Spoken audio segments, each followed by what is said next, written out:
ہمارے اگر کل 2 شہید ہوئے ہیں تو ہم نے ریسٹرین کا مظاہرہ کیا ہے. ہمیں چاہیے کہ ہم وہاں پر انہیں 4 کا جواب دیں. جب وہ کہتے ہیں کہ جناب ہم آپ کا منہ توڑ دیں گے, ہم یہ کر دیں گے, وہ کر دیں گے, اور کل کے واقعے کے بارے میں بھی جو انڈین میڈیا وہ اسی طرح کی باتیں کر رہے ہیں. تو اگر ہم نے یہ سب کچھ سننا تھا تو پھر 4-5 وہاں پر بھی ہم کھڑکا دیتے, بدلہ لے لیتے موقع پہ, تو پھر میرا خیال ہے کہ معاملات ٹھیک ہو جاتے, اور اس طرح آئندہ کے لیے وہاں پہ بھی لوگوں کو سمجھ آ جاتی اور ہمیں بھی پتہ چل جاتا. پالیسی ویسے یہی ہے جی کہ بلیک میل کی اجازت نہیں دی جائے گی. اچھا, پیٹرولیم مصنوعات کے حوالے سے بات کر لیں. کل 5% جی ایس ٹی بڑھا کر 22% کیا گیا 17% سے, اور آج پیٹرولیم مصنوعات کی قیمتوں میں کمی ہو گئی. پیٹرول 6 روپے 25 پیسے تک سستا ہو گیا, مجموعی طور پر 14 روپے تک سستی ہوئی, لیکن ٹرانسپورٹرز تو کرایوں میں کمی نہیں کر رہے. دیکھیں, اب یہ تو پھر معاملہ آ گیا صوبائی حکومتوں کا, کہ صوبائی حکومتوں کو چاہیے کہ وہ اس پیٹرول کی قیمتوں سے ہونے والی جو کرائے میں کمی ہے اس کو نافذ کریں. ابتدا میں وزیر اعظم نے, آپ کو یاد ہوگا جب دھرنا جاری تھا تو تمام صوبائی حکومتوں کو بلایا کہ جناب لازمی طور پہ آپ یہ کریں. اب جیسے ہی وہ دھرنے کا دباؤ ختم ہوا ہے تو ساتھ ہی 5 روپے کا ٹانکا بھی لگا دیا انہوں نے, اور اس کے ساتھ ساتھ یہ بھی کام نہیں ہو رہا کہ جناب ٹرانسپورٹرز کو مجبور کیا جائے. اور خاص طور پہ پھر بڑے ٹرانسپورٹرز نے بڑی مدد بھی کی ہے گورنمنٹ کی, کہ مختلف جلسوں میں لوگوں کو نہیں لے جانے دیا, اور چھوٹی چھوٹی بس والے جو ہیں ان کا بیچاروں کا اتنا جو جن کی 1-2 بسیں, ان کا کوئی بہت بڑا کردار بھی نہیں ہے. اصل تو یہ بڑی کمپنی سے بات کرنی ہے. اس کے ساتھ اکنامک فرنٹ سے آج جو بڑی آپ یوں کہیے دل دکھا دینے والی خبر جو ہے وہ آج میں نے اخبار میں جو دیکھی ہے وہ ایک ہے, اور وہ یہ ہے کہ کراچی میں پیاز کی قیمت 10 روپے, کراچی کی سبزی منڈی میں 10 روپے فی کلو ہو گئی. اور آپ کو اس کا مطلب یہ معلوم ہونا چاہیے کہ 10 روپے کا جو پیاز کراچی کی سبزی منڈی میں بک رہا ہے وہ 2 روپے کا کاشتکار سے خریدا جا رہا ہے. سندھ اور بلوچستان کے جو کاشتکار جہاں پہ یہ پیاز ہوتا ہے وہ مکمل طور پر تباہ ہو گئے, برباد ہو گئے. جب ہمارا پیاز نہیں ہوتا تو ہم انڈیا کے ترلے کر رہے ہوتے ہیں, اور آج ہمارا اپنا پیاز ہے تو ہم نے پوری کی پوری منڈی کو اور کاشتکاروں کو ہم نے خوار کر دیا. یعنی ان کا سامان, یعنی بہت سے مجھے کاشتکار سے میری بات ہوئی, وہ مجھے بتا رہا تھا کہ جناب میں اپنا پیاز جو ہے وہ کاٹ کے میں ضائع کروں. بلوچ تھا, میں کہتا میں کاٹ کے ضائع کر دوں کیونکہ مہنگا ہے یہ کراچی کی منڈی میں پہنچانا. اچھا ہارون صاحب, بظاہر یہ بڑی دلکش لگتی ہیں خبریں سننے میں, بڑی اچھی لگتی ہیں, عوام کو خوشخبریاں لگتی ہیں, جی پیٹرول سستا ہو گیا, پیٹرولیم مصنوعات کی قیمتوں میں کمی ہو گئی, لیکن فائدہ تو عوام کو ہوتا ہی نہیں ہے. عام آدمی تک تو فائدہ نہیں پہنچ رہا. ایسی بات ہے, فائدہ ہوتا ہے, یعنی اتنا فائدہ نہیں ہوتا جتنا ہونا چاہیے. یہ تو کبھی ہو ہی نہیں سکتا. مارکیٹ کے حرکیات ہوتی ہیں, کچھ نہ کچھ فائدہ پہنچے گا, لیکن جب منصوبہ بندی نہیں ہوئی, جو اکاؤنٹنٹ کو وزیر خزانہ بنا دیا گیا ہے, یہ بیچارہ ماہر معاشیات تھوڑی ہے, اس نے سی اے کے یہ آڈٹ کر سکتا ہے, یہ حساب کتاب رکھ سکتا ہے. معاشی پالیسیاں تو پیچیدہ چیز ہو گئی نا, ساری دنیا کو دیکھنا پڑتا ہے, مارکیٹ کے عوامل دیکھنے پڑتے ہیں, اس پہ پلاننگ کرنی پڑتی ہے. ایک آدمی گیا حضرت عمر کے پاس, اس نے کہا میں بہت سے گھوڑے پالنا چاہتا ہوں یہاں پہ. انہوں نے کہا ضرور پالیے, مگر مدینہ کا چارہ آپ استعمال نہیں کر سکتے, اس لیے کہ جن کے پاس اکا دکا گھوڑے ہیں وہ کیا کریں گے, چارہ محدود ہے, بہت سے گھوڑے پالے جائیں گے تو پرائس بڑھ جائے گی. حکومت کا یہ کام ہوتا ہے اس کو مینیج کرنا, کہ چیزوں کی قیمتیں خاص حد سے آگے نہ بڑھیں, اور ایسے موقع جیسے یہ ریلیف جو ہے یہ ایک طبقے تک محدود ہو کر نہ رہ جائے, اور ایک خاص حد سے نیچے بھی نہ جائے. ہارون صاحب جی, ایک خاص حد سے نیچے بھی نہ جائے. جیسے آپ نے پیاز کی مثال دی, جیسے کاشتکار کیوں اگائے گا کوئی چیز اگر اسے فائدہ نہیں ہے, پلاننگ کرنی پڑتی ہے. مگر وہ اپنے کمپنی میں اکاؤنٹنٹ تو انہوں نے رکھا, اسحاق ڈار صاحب کو میاں شریف مرحوم نے خدا ان کی مغفرت کرے, مگر قومی اسمبلی کا رکن بھی بنا دیا, رشتہ داری بھی فرما لی, اور اب ہمارے سر پہ وزیر خزانہ بنا کے بٹھا دیا. اور بعض ہمارے اخبار میں اس محترم کہتے ہیں بڑا زاہد و متقی آدمی ہے. عجیب زاہد و متقی لوگوں سے ہمیں واسطہ پڑا ہے. پلاننگ کرنی پڑتی ہے اس کی, اور اس کے لیے عوام غریب آدمی سے کمٹمنٹ چاہیے, غریب آدمی سے. پھر میں حضرت عمر کا ذکر کرتا ہوں, وہ کیا کہتے تھے کہ ایک بھوکا مر گیا ہے, کتا بھوکا مر گیا تو میں جواب دوں. جو مفلس آدمی ہے وہ حکومت کا درد سر ہوتا ہے, امیر آدمی نہیں ہوتا, غریب آدمی عام آدمی ان کا درد سر ہوتا ہے. تو وہ تو کمٹمنٹ ان کی ہے ہی نہیں. ٹھیک ہے, ڈسکشن کا سلسلہ ہمارا جاری رہے گا. حبیب صاحب کے پاس بھی ہمارے لیے خبر ہے, ہارون صاحب سے بھی ہم خبروں کے بارے میں جانیں گے, لیکن یہاں پر لیتے ہیں ایک بریک.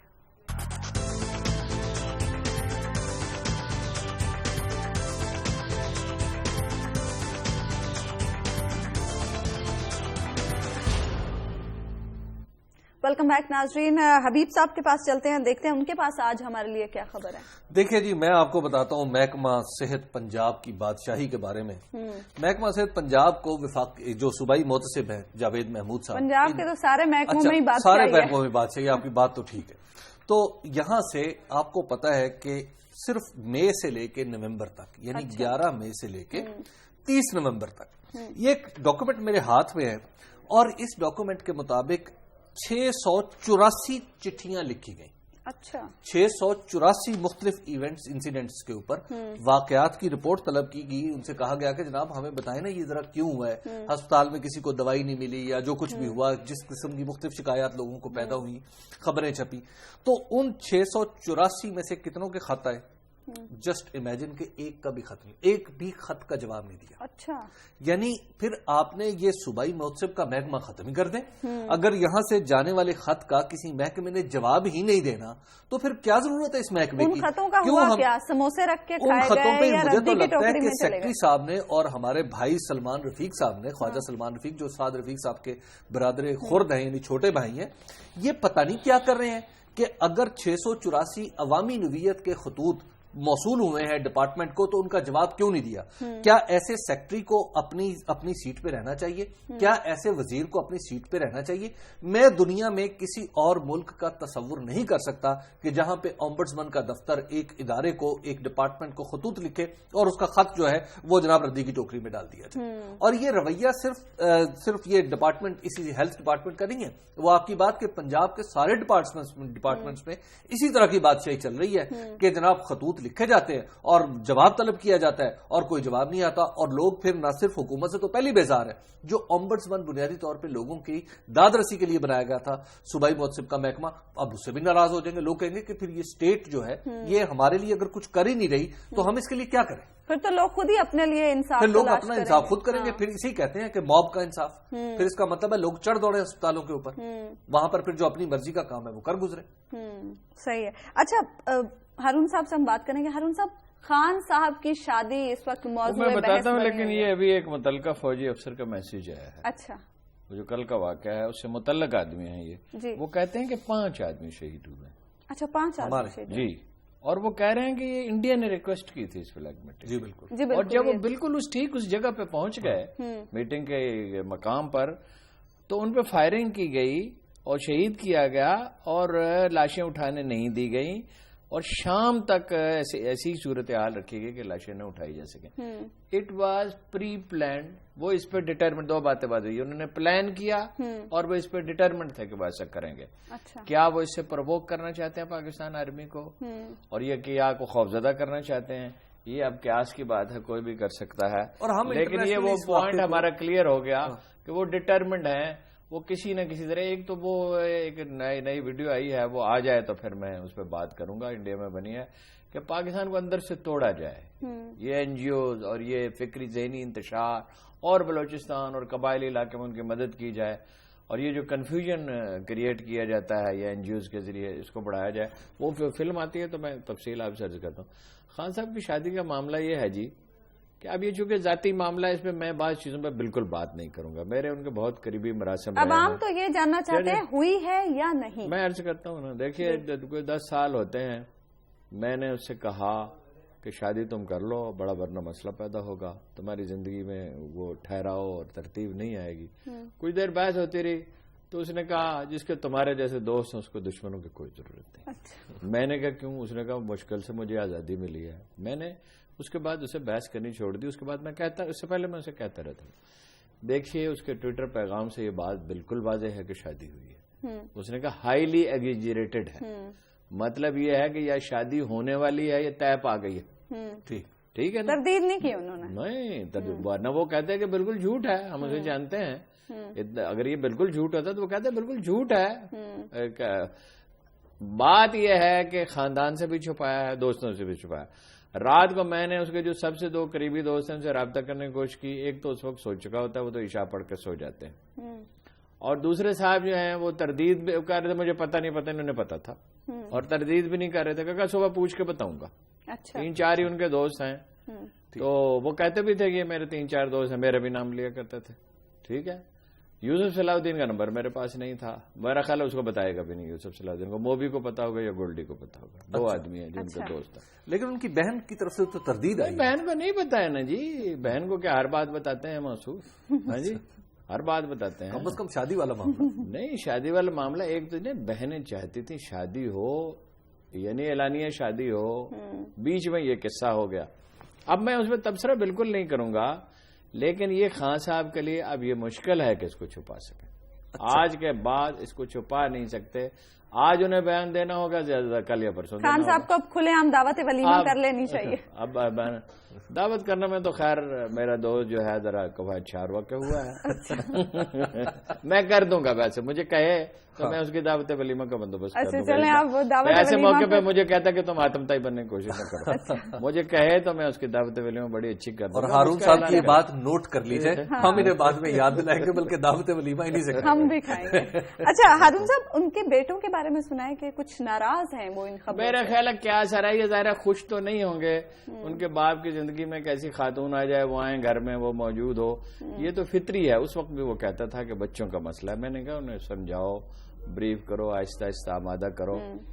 وہ تو ہوگا ہی، بچے تو خود بڑے ہو رہے ہیں. اور میرا جو گمان ہے، تھوڑی سی انفارمیشن بھی ہے کہ وہیں وہ رہیں گے، وہاں وہ زندگی گزاریں گے. ظاہر ہے وہاں کمفرٹیبل محسوس کریں گے. باپ کے ساتھ اٹیچڈ بہت ہیں، ویسے باپ بیٹوں کے تعلقات بہت اچھے ہیں، بڑی محبت کا تعلق ہے. ماں سے بھی تعلق اچھا ہے ان کا، لیکن باپ سے بڑا کلوز تعلق ہے. اس میں پرائڈ بھی لیتے ہیں. وہ مسلمان ہیں. بڑے بیٹے کے بارے میں تو آخری دفعہ جب میں نے پوچھا تھا تو پابندی سے نماز پڑھتا تھا. اچھا ماشاءاللہ. اور وہ پاکستانی پرچم اٹھا کے، جب مارچ ہوتا ہے سال میں ایک دفعہ پریڈ ہوتی ہے، تو پاکستانی پرچم اٹھا کے چلتے تھے. لیکن نوجوان جب اپنی زندگی وہ جوان ہو رہے ہیں تو ذاتی زندگیوں میں ان کی شروع ہوں گی، تو پھر کوئی صحیح اندازہ ہوگا. مگر بہرحال شادی تو ہوئی ہے، اس سے یہ واضح ہے، اور چھپا آپ سکتے نہیں. شادی کرنا ویسے بری بات تو نہیں ہے، چھپا کیوں بری رہے؟ کیا ہے، چھپا کیوں رہے؟ بری اچھے طریقے سے کرنی. یہ میرج آف پریشر فیملی کا، بچوں کا، اور یہ کئی تحفظات ذہن میں ہیں، اور جذباتی ہو گئے، وعدہ کر لیا، وہ کر لیا تو بس اس کا اعلان کرے. اچھا خان صاحب نے دھرنے میں بھی اعلان کیا تھا کہ نیا پاکستان بنے گا تو شادی کر لوں گا. اس پہ میں نے غور کیا ہے کہ وہ ارادہ کر چکے تھے، اسی وقت یہ کوئی معاملہ ہو چکا تھا. تو اس وقت بڑے لوگوں کے دل بھی ٹوٹے تھے. اس وقت بڑے لوگوں کے اس اعلان سے بڑے لوگوں کے دل بھی ٹوٹ گئے تھے. دیکھیے ہمارا تو نہیں ٹوٹا تھا، خواتین کا ڈیفینیٹلی. اچھا دیکھیے، میرا خیال ہے کہ نیا پاکستان بھی اس اعلان کے بعد اگر وہ کر دیتے ہیں تو پھر یہ بھی سمجھا جانا چاہیے کہ نیا پاکستان بن گیا، بننا شروع ہو گیا. ہاں بننا شروع ہو گیا. اور دیکھیے یہ پھر marriage of two good souls ہے. میں اتفاق سے دونوں کو تھوڑے تھوڑے فاصلے سے جانتا ہوں، اور میری کچھ جزوی سی ملاقاتیں بھی ہیں. یہ دونوں بڑے اچھے لوگ ہیں، اور جب یہ انشاءاللہ عزیز جب ان کا اعلان ہو جاتا ہے، اگر ایسا یہ ساری بات جیسے ہارون صاحب بتا رہے ہیں، تو پھر ہارون صاحب کا جب ہم دعوت کھا لیں گے تو ہم انہیں پھر مبارک دینے بھی جائیں گے، بنی گالا بھی چلے جائیں گے. اگر وہ مانے ہیں تو میں اس کی طرف سے دعوت ولیمہ کروں. اچھا ٹھیک ہے، یہ میرا بنی گالا میں کرنے کے لیے تیار ہوں. اچھا بنی گالا. جی تو میرا خیال ہے کہ نئے سال کی بڑی خبروں ہم نے بہت کھانے کھائے بھائی، سال آج سال بڑے شاندار کھانے کھائے. اچھا تو یہ میرا خیال ہے کہ بڑی خبروں میں سے، اس سال کی بڑی خبروں میں سے ایک خبر ہوگی کہ جناب عمران خان صاحب نے شادی کر لی ہے، اور وہ ایک ہیپی میرڈ لائف گزار رہے ہیں. کیونکہ انفارچونیٹلی پچھلی دفعہ کی جو میرج کا ان کا تجربہ ہے وہ سیاست ان کی میرج کو کھا گئی. وہ جو کہتے ہیں زمین کھا گئی آسمان کے، نہیں ٹائم نہیں دے سکتے تھے جی. سیاست کی بات نہیں، وہ میاں والی کے الیکشن کمپین کے 4 مہینوں میں 5 دن وہ گھر گیا. وہ بڑی اچھی خاتون ہے. اچھا خان صاحب نے تو شادی کر ہی لی ہے، سمجھے اعلان ہونا باقی ہے. شیخ صاحب کی شادی کا کیا بنے گا؟ دفعہ کرو شیخ صاحب کی شادی. شیخ صاحب کی شادی کا کیا ذکر ہے؟ نہیں اب تو انہیں بھی شادی کر لینی چاہیے. ہر بندے کی زبان پہ یہی سوال ہے، تمام جوتشیوں سے، نجومیوں سے یہی پوچھا جاتا ہے. کوئی کسی پہ سوال نہیں ہے، اخبار نویس سے چھوڑ دیں. لوگوں کو کیا اسے دیکھیے شادی کرے نہ کرے، جو مرضی کرتا کرے، ہمیں اسے کیا لینا دینا. دیکھیے شیخ صاحب کی شادی کا سوال تو میرا خیال ہے کہ اس سے اچھا جواب ہو نہیں سکتا کہ اب شیخ صاحب ایکچولی کسی زمانے میں اتنے بڑے آدمی تھے کہ ان کی شادی کی خبر بھی شاید بڑی خبر ہوتی، لیکن اب ان کی عظمت چونکہ تھوڑا سا وہ گہنا چکی ہے، اور خاص طور پر اس وقت بھی وہ جس سیٹ پہ ہیں وہ بھی عمران خان کی دی ہوئی ہے، تو لہٰذا میں زیادہ نہیں تبصرہ کرنا چاہتا. پھر وہ روتا بسورتا ہے شیخ. مجھ سے خود اس نے کہا شادی میں نے کر لی. میں نے کہا اب شادی کر لو 10-15 سال. کہنا میں نے کر لیا. اچھا. اور بعد میں اس سے مکر گیا، اور تھا اس سے تعلق تھا اس کا زبانی، چاہے شادی ہوئی ہو. شادی ہوتی چاہے زبانی ہو، جب طے پا جائے، قول و قرار ہو جائے تو وہ شادی ہے شرعن. اس کے لیے ضروری نہیں ہے قاضی بلایا جاتا ہے، یہ اچھا معروف طریقہ ہے.